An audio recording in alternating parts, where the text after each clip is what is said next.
Second Lady Karen Pence is facing negative backlash tonight for heading back to work at a Christian school.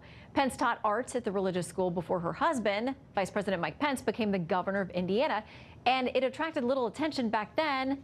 So what's changed now? Well, correspondent David Spahn takes a look at the controversy. Hey, David. Hey, Shannon. Good evening to you. Well, this is getting a lot of controversy, and she began teaching at this school in Virginia. It's a private Christian school, but as you said, it's not her first time teaching there. But now that she's raised to a much higher profile, should that make a difference?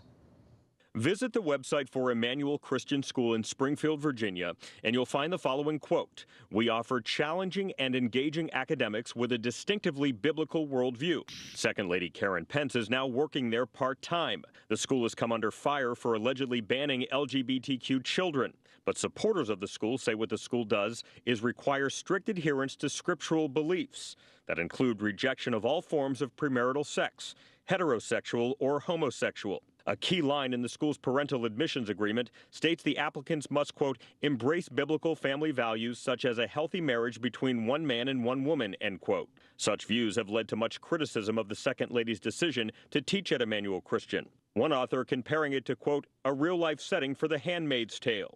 In an interview with EWTN tonight, the vice president defended his wife's new job. My wife and I have been in the public eye for quite a while.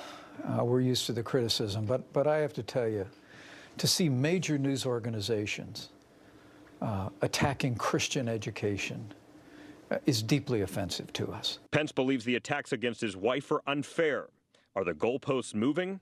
Tony Perkins with the Family Research Council says absolutely. This is suggesting that if you have an orthodox Christian view, a biblical view of human sexuality, that somehow you are unfit to serve or hold a public position. But groups like GLAAD and the Trevor Project reached out to Fox News expressing concern with Pence's choice. Quote, "It's disturbing Second Lady Karen Pence would put her stamp of approval on an institution that actively targets LGBTQ students at one of the places where they should feel the safest," GLAAD CEO and president said in a statement. The Trevor Project, a group aimed at curbing youth suicides in the LGBTQ community, said in a statement, quote, "We know that lesbian, gay, and bisexual youth from rejecting families are more than 8 times more likely to attempt suicide than their straight peers. We hope Emmanuel Christian School will adopt policies of inclusion for LGBTQ young people that make them feel safe, accepted, and loved." And Shannon, it's important to point out that Mrs. Pence worked at that school we talked about before, but specifically 12 years when the vice president was actually a congressman from Indiana, and their daughter Charlotte also graduated from that school. Shannon. Nothing can be without controversy with relation to this administration. David, thank you. Thank you.